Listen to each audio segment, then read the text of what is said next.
Good day, everyone, especially to our professor and classmates. We are the Group 7 and we are ready to present. I am Maria Teresa P. Santoyo, your introductory speaker, and I am honored to introduce my group members. First, we have Ira Joy A. Sigi, next is Queen Burley P. Sigi, followed by Mr. Franz Sajan O. Vial, and finally Daniela Gabriel P. Pito. Now that you know our team, let us start our report. Right, everyone. So before we dive into our main discussion, let's get our brains moving and our energy up with a quick game. Are you ready? So now that you all are ready, we have here the instruction. It's very simple. You just need to follow this three steps. Part 1, I'm going to show you a slide with a scrambled phrase related to our topic. Part 2, you'll need to unscramble the phrase in your head, no shouting out the answer yet. And for the part 3, as soon as you have it, you just need to type the full correctly spelled phrase into the meeting chat. The first person to get the correct answer in the chat wins the point for that round. Is everyone ready? Keep your fingers on the keyboard. Here comes the first one. Let's see who's the fastest.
Okay, that's right.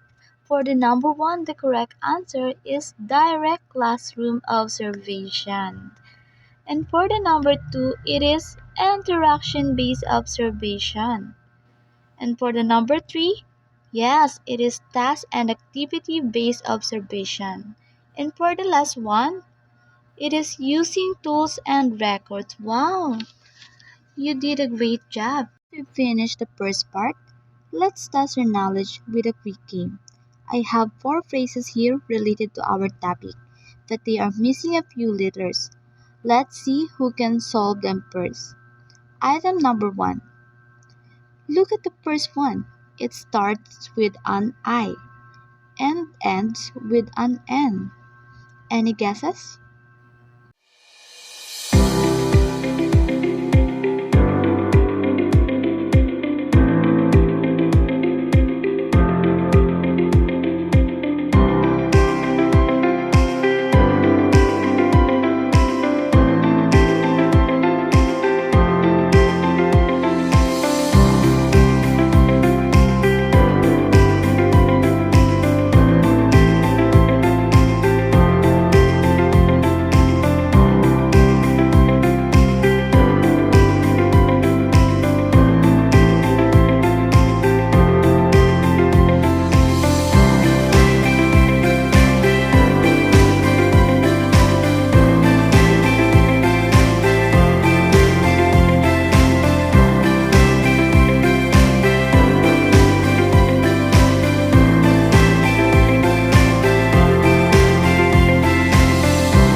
that's right. It's indirect observation. How about the item number 2? It's moving on to the second one. This is something every classroom has. It is? Yes, it is different learning styles. That's very good. How about the item number 3? Any guesses? It is the third phrase describes a major goal for educators. Yes, it is improves student learning. And for the last, the item number 4, this is what an inclusive environment does it. It is what? Support all students. So that's correct. Great job, everyone. Congratulations, everyone. Thank you for participating for our icebreaker. And I hope you learned something. You did a great job. Did you know that these key concepts are essential as we move forward into the next presenter? May I call on Miss Daniela Gabriel B. Bito. Good day everyone. Before we begin, I have a quick reminder for all of you. Please watch this video very carefully and pay close attention to every detail. After this presentation, we will have an activity related to what you're about to learn. So your full focus will definitely help you do well later on. Before we go further, let me introduce myself. I am Daniela Gabriel Vito from Group 7 and I'll be guiding you through this presentation. I will share with you the different ways we can properly observe student behavior and participation. Now, our topic for today focuses on effective ways to observe student behavior and participation.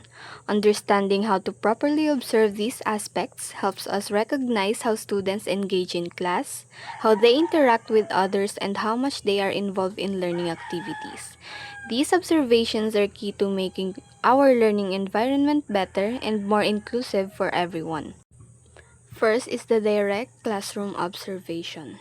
Direct classroom observation allows teachers to monitor students in real time while classroom activities are happening. This method helps teachers identify behaviors that reflect students' attention, participation, and engagement while learning. The first one from direct classroom observation is the unobtrusive observation. Unobtrusive observation refers to observing students without interrupting or distracting them. Teachers move around the classroom or observe while teaching and take short notes about student actions. For example, teachers may observe students who raise their hands frequently, actively listen during discussions, talk to peers appropriately, or remain focused on tasks. This type of observation is useful because students behave naturally when they are unaware that they are being closely monitored. It helps teachers gather authentic information about classroom participation and behavior. Next is the structured observation. This involves using a checklist or rating scale to monitor specific student behavior systematically. Teachers prepare criteria such as contributes ideas, asks questions, follows instructions, or works well with others. At set intervals, teachers record whether students demonstrate these behaviors. This method ensures fairness and consistency because all students are assessed using the same standards. It also allows teachers to compare behaviors and participation levels among students. Next is the scan observation. It involves regularly scanning the entire classroom to identify patterns of engagement and participation. Teachers quickly observe who is attentive, distractive, active in discussions, or quiet during activities. For example, teachers may notice that some students consistently participate while others avoid interaction. This method helps teachers immediately identify students who may need support, encouragement, or intervention to become more engaged in learning activities. Next is the interaction-based observation. Interaction-based observation focuses on how students communicate and collaborate with teachers and classmates during classroom activities. This method helps assess students' social skills, confidence, cooperation, and engagement. During discussions, teachers observe students who volunteer to answer questions, respond when called upon, build on classmates' ideas, or remain silent. Students who actively contribute ideas often show confidence and understanding of the lesson. On the other hand, students who stay quiet or become off topic may need additional encouragement or support. Observing classroom discussions helps teachers understand students' communication skills and participation levels. Next is the group work observation. It focuses on how students collaborate with one another during cooperative activities. Teachers observe who takes leadership roles, helps group members, listens respectfully, dominates conversations, or withdraws from participation. For example, some students may encourage teamwork and assist classmates, while others may avoid contributing. These observations help teachers assess teamwork, cooperation, leadership, and interpersonal skills. The next one is the question and answer sessions. This provides insight into students' confidence and understanding of lessons. Teachers observe whether students answer confidently or hesitate before responding, guess answers, or avoid participation altogether. Confident responses may indicate strong understanding, while hesitation or avoidance may suggest confusion, lack of confidence, or limited engagement. This observation helps teachers identify which students may need additional guidance or clarification. Next one is the task and activity-based observation. Task and activity-based observation focuses on students' performance while completing classroom tasks and activities. This method helps teachers evaluate students' effort, concentration, independence, and problem-solving abilities. Individual work observation allows teachers to assess how students complete tasks independently. Teachers observe students' focus, effort, speed, and willingness to ask for help when needed. For example, some students may work independently and remain focused, while others may become distracted or rely heavily on teacher assistance. This observation helps teachers understand students' work habits, discipline, and learning needs. Next is hands-on or performance tasks. It involves observing students during practical activities, experiments, demonstrations, or skill-based tasks. Teachers monitor how students follow instructions, solve problems, stay on task, and interact with materials or peers. For example, during laboratory work or performance activities, teachers can identify students who are organized, cooperative, and capable of applying instructions effectively. This observation helps assess practical skills and active participation. Next is written and verbal outputs. It also reflects students' classroom participation. Teachers evaluate the quality, completeness, organization, and effort shown in students' outputs, such as essays, worksheets, reports, presentations, or oral recitations. Even students who rarely speak in class may demonstrate strong participation through high-quality written work. This method recognizes that participation can be expressed in different ways beyond verbal interaction. Next is using tools and records. Using observation tools and records may help teachers organize and document information gathered during classroom observation. These tools improve the accuracy, consistency, and reliability of assessment. First is the observation log. Observation logs are daily or weekly records of students' participation and behavior. Teachers write observations about students' engagements, cooperation, attentiveness, or classroom conduct over time. These records help teachers monitor progress and identify recurring behaviors or patterns. Next is the anecdotal notes. Anecdotal notes are short and factual descriptions of specific incidents involving students. For example, a teacher may write the student shared two ideas during group discussion and assisted a classmate with the activity. Anecdotal notes focus on objective observations instead of personal opinions. This method provides detailed evidence of student behavior and participation. Next is the participation chart. Last is the participation chart. Participation charts track how often students participate in classroom activities. Teachers may record the number of times students answer questions, contribute ideas, help classmates, or lead group activities. These charts help teachers identify students who participate actively and those who may need more encouragement to engage in class discussions and activities. Good afternoon, everyone. I'm Ira Joy Sigi, and now let's proceed to the next question.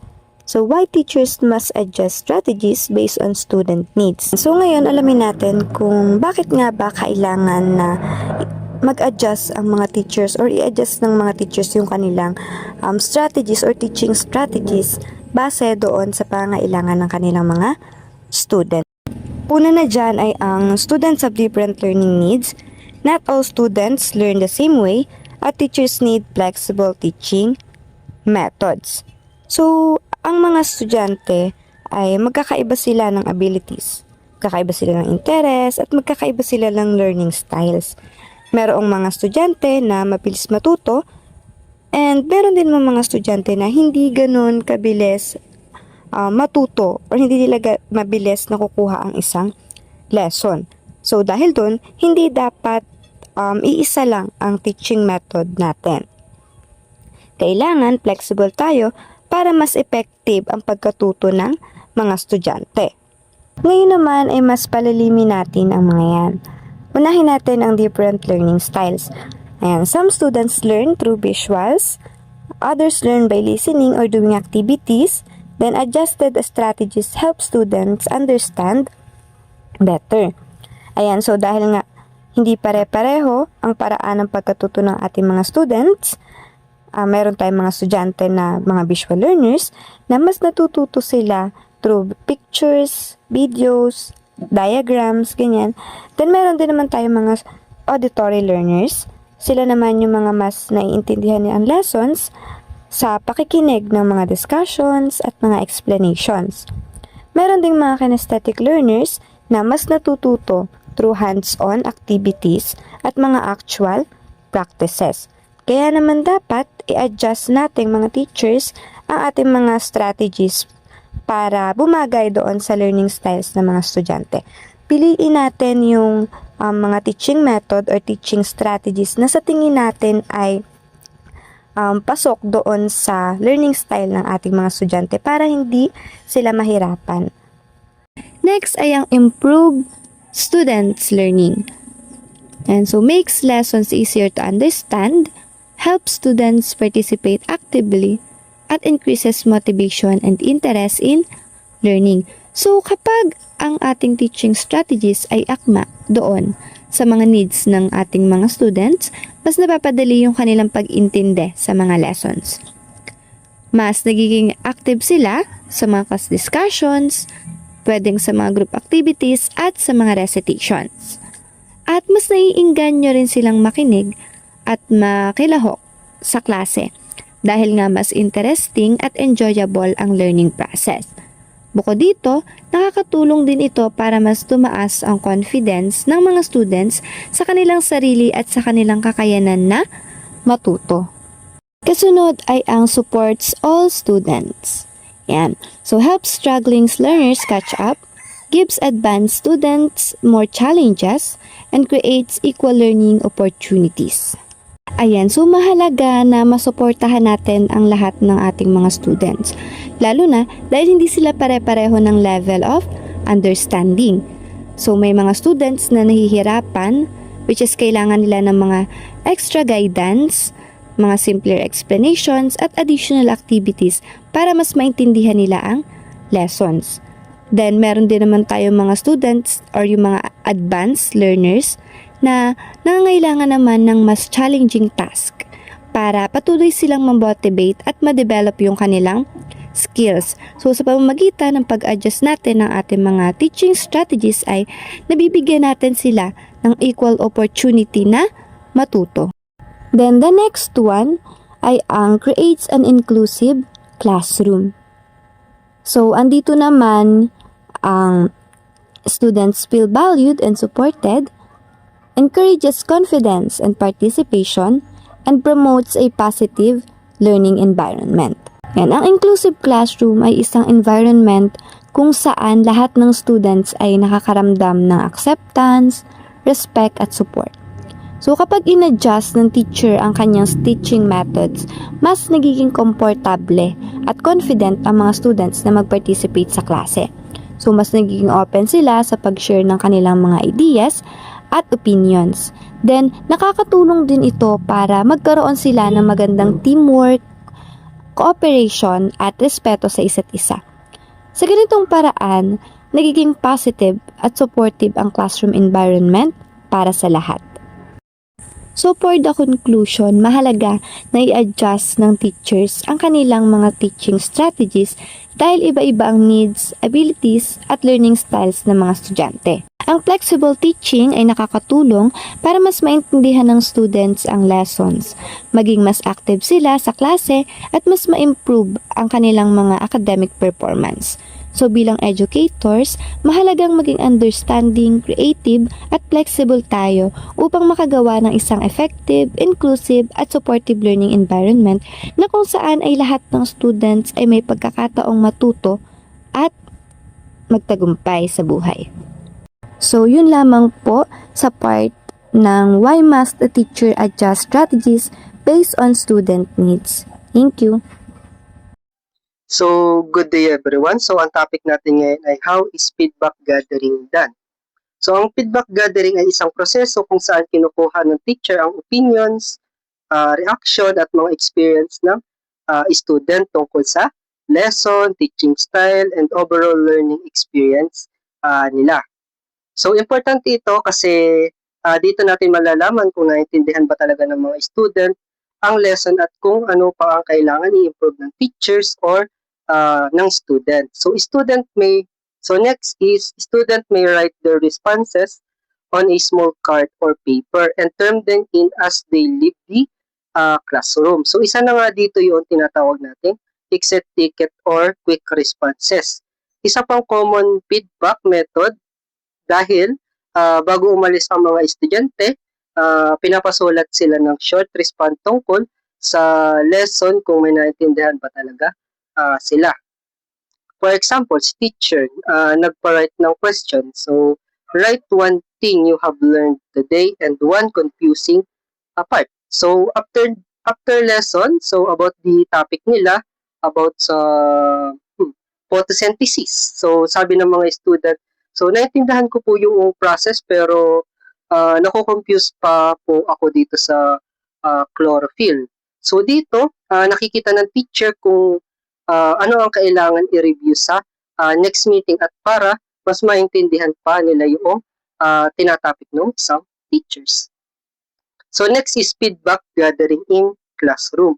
So sa classroom, ang feedback gathering ay ginagawa sa simple structured at regular na paraan. So ibig sabihin, hindi ito complicated, pwede siyang mabilis lang pero helpful. And ang teacher ay nag-ask after discussion.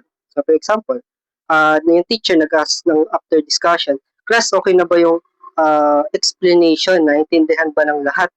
So may gusto ba kayong ulitin or mga nalilitong part? So sa scenario na yun, habang nagtuturo ang teacher, for example is math, so napansin niya na tahimik lang yung class. So tinanong niya, so okay lang ba kayo sa topic or medyo mabilis? So sumagot ang mga estudyante, so medyo mabilis po teacher. So dito agad na mag-a-adjust ng teacher ang mga pacing ng lesson para mas effective na ang learning ng mga estudyante natin. So next is short in-class activity or yung tinatawag nating formative feedback. So ito yung mga quick activities or after ng lesson. So for example, dito sa mga front natin, so what did you learn today? What part is confusing? Or yung modiest point. So yung pinaka nakakalitong na mga part do sa lesson natin. So halimbawa may scenario sa mathematics class. So after discussion about the integers, sinabi ng teacher, write the modiest point or yung pinaka nakakalito sa lesson. So, may mga student na nagsulat na meron po mga student na hindi ko po na fully gets yung part ng calculation or yung formula. So, dito, nalalaman ng teacher kung ano ang kailangan o i-review. So, nakakaiwas ito sa mga future confusion ng mga student natin. So, next is the survey or questionnaire. So, ito naman ay yung mga formal na feedback gamit ang paper or tinatawag nating Google Forms. So, usually, ginagawa ito through midterm or end of the term. So, nakapaloob dito sa mga question na ito, yung mga how do you rate the teaching style, so what can be improved in the class, so for a scenario, so sa dulo ng mga semester, so pinapasagot ng teacher ang Google Form. So may mga estudyante na nagsasabi na do sa evaluation form na mas okay po yung kung may more activities, group activities para mas more engaging. So dito nakikita ng teacher na ano ba dito? So nakikita ng teacher na ang bigger picture ng teaching effectiveness at classroom experience ng mga bata sa pagtuturo ng isang teacher. So next is informal classroom interaction. So hindi lahat ng feedback ay written or nakasulat. So minsan nangyayari din siya naturally. So for example, sa mga class discussion, mga question and answer or one-on-one talk. So for example, habang recess, may mga student na lumalapit sa isang teacher. Halimbawa ay, Sir, Ma'am, nahihirapan po ako dun sa part ng isang assignment, sagot ng teacher.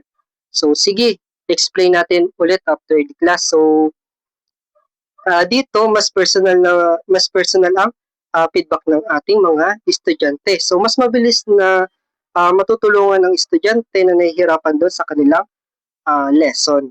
So, next is the end of course evaluation or yung tinatawag nating summative feedback. So, ito yung feedback sa dulo ng subject or course. Ito ay karaniwan nating ginagawa. So, for example, sa mga student na nagre-rate ng evaluation. So, sa overall teaching, content, learning experience. Ayun ano.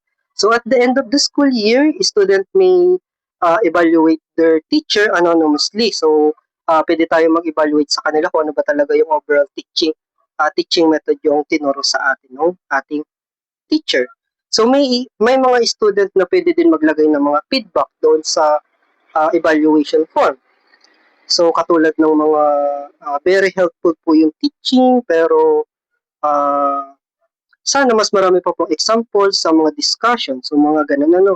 So, dito, nakikita ng teacher ang overall performance at kung ano pa dapat ang i-improve for next class or next school year. So next is the importance. Yan na nga ano. So feedback gathering is a very important because it helps both teacher and the student improve the learning process. So first, it's improve the teaching because teacher can see kung effective ba yung teaching style nila or may part na kailangan pang explain better. So second, it's help the student learn better dahil kapag nagsasabi ng mga student yung hindi nila naintindihan, mas mabibigyan sila ng tamang support or review ng ating mga teacher. So third is it's find the problem early. So halimbawa, kung maraming student ang nahihirapan sa isang topic, so maayos agad ito bago pa lumala o maapektuhan sa next lesson o hindi sila maguluhan next lesson. So, kasunod, it's also build trust and communication because the student feel their opinion and experience are being heard and valued by the teachers. So, yun. So, and lastly, it's improve the overall classroom experience dahil nagiging mas interactive and comfortable at student-centered ang learning environment natin. So, yun lang po. Maraming salamat. Ngayon, ang tatalakayin naman natin ay ang reflective teaching practices. Ang reflective teaching practices ay isang continuous process kung saan sinusuri, ini-evaluate at ini-improve ng mga teachers ang sarili ng teaching methods, classroom management at learning experiences ng mga student. Hindi lang ito simpleng pagtatanong ng nakapagturo ba ako ng maayos, kundi mas malalim na pag-iisip tulad ng bakit naging effective ang lesson, bakit nahirapan ng ilang student, ano ba ang pwede kong baguhin next time. So, ang main goal nito ay professional growth ng teacher at mas magandang learning outcomes para sa mga estudyante. Kapag regular na nagre-reflect ang teachers, mas nakikilala niya ang kanyang strength, weaknesses at areas na kailangan pang i-improve. Nakakatulong din ito para maging mas flexible ang teacher sa pag-adjust ng teaching strategies depende sa needs, behavior at learning style ng students. Ang reflection ay nagpo-promote din ng critical thinking sa teaching. Instead na paulit-ulit lang ang parehong lesson every year, nagiging mas aware ang teacher sa kung ano ang mas effective at kung paano mas magiging student-centered ang classroom. May tatlong important stages ang cycle of reflection. Ang una na dyan ay reflection in action. Ito ay nangyayari habang nagtuturo pa ang teacher. Ibig sabihin, nagre-reflect ang teacher in the middle of teaching at gumagawa agad ng adjustment kapag kinakailangan. So halimbawa, kung napansin ng teacher na mukhang nalilito ang mga estudyante, tahimik sila o hindi makasagot sa simpleng tanong, pwedeng baguhin agad ng teacher ang paraan ng explanation nito. Maaaring gumamit siya ng mas simpleng example, visual aids o ibang activity para mas maintindihan nila ang lesson. So, kailangan dito ang quick thinking at classroom awareness dahil real-time ang pagdidesisyon. Nakakatulong ito para maiwasan ang misunderstanding bago matapos ang lesson. Kasunod naman ay reflection on action. Ito naman ay nangyayari pagkatapos ng klase. Dito, nire-review ng teacher ang nangyari sa lesson at iniisip kung ano ang naging successful at ano ang hindi. Maaaring itanong ng teacher sa sarili, ano bang part ng lesson ang naging effective? Aling activities ang nagpa-participate sa student? Bakit nahirapan ang ilang learners? So, bakit ba effective ang classroom management? So, na-achieve ba ang lesson objectives? Mahalaga ito dahil dito mas nakakapag-isip ng maayos ang teacher ng walang pressure. So, mas naiintindihan niya ang dahilan ng success at mistake sa klase. And lastly is reflection for action. Ito ay nakatuon sa future improvement. So pagkatapos malaman ang nangyari sa nakaraang lesson, ginagamit ng teacher ang mga natutunan para mas mapaganda ang susunod niyang lessons. Halimbawa, kung nahirapan ng student sa group activity, so maghahanda ang teacher ng clear instruction next time.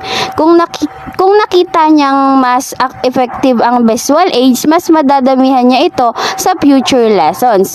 Dito, nagiging action ang reflection. Hindi lang iniisip ang problema, kundi gumagawa talaga ng plano para sa improvement. Now, let's move on to the methods for reflections. Ito ay tumutulong sa teachers para masuri ang kanilang teaching experiences at mapabuti ang instructions. The first one is reflection journal. Ang reflection journal ay isang personal written records kung saan sinusulat ng teacher ang daily teaching experiences, observations, at thoughts. Maaaring isulat dito ang what worked well, what did not work, student reactions, classroom challenges, ideas for improvements. So kapag ang pagsusulat, mas madaling makita ang pattern sa teaching. Halimbawa, napapansin ng teacher na mas active ang student sa group work kaysa sa lecture. Nakakatulong ito sa self-awareness dahil honest at personal ang reflection. And the second one is video recording lessons. So, ang pag-record ng klase ay nagbibigay ng chance sa teacher na makita ang sarili niyang teaching objectively. Minsan kasi habang nagtuturo, hindi napapansin ng teacher ang ilang habits tulad ng masyadong mabilis magsalita, paulit-ulit na pagtawag sa parehong student o sobrang tagal sa activity. Sa panonood ng recorded lesson, masusuri ang body language, voice clarity, classroom interaction, student engagement, time management, para pinapanood ng teacher ang sarili niya mula sa perspective ng student kaya mas malinaw ang evaluation. And the third one is student feedback. Ang student ay direct na nakakaranas ng teaching process, kaya mahalaga rin ang kanilang feedback. Maaaring kumuha ng feedback gamit ang survey, questionnaires, exit tickets, reflection card, class discussion. Pwedeng sabihin ng student kung aling activities ang nakatulong sa kanila, anong lesson ang mahirap intindihin, o anong teaching style ang mas effective para sa kanila. Nakakatulong ito para maging mas learner-centered ang teaching approach. The fourth one is per observation. Ito ay kapag may ibang teacher na ino-observe ang klase mo at nagbibigay ng professional feedback. Minsan may napapansin silang bagay na hindi nakikita ng teacher tulad ng unclear instructions, student behavior patterns o possible improvement sa lesson delivery. Nakakatulong din ito sa collaboration among teachers dahil nakakapag-share sila ng best practices, strategies at teaching techniques. Mas nagiging supportive ang professional environment dahil natututo sila sa isa't isa. At ang panglima naman ay ang action research. Ang action research ay isang systematic way ng pagsosolve ng classroom problems. Pumipili ang teacher ng specific issue tulad ng low student participation, for reading comprehension, at weak performance ng isang subject. So pagkatapos, ina-identify ang problema, nag-gather ng information, nag-create ng strategy or intervention, at ina-apply ang solution.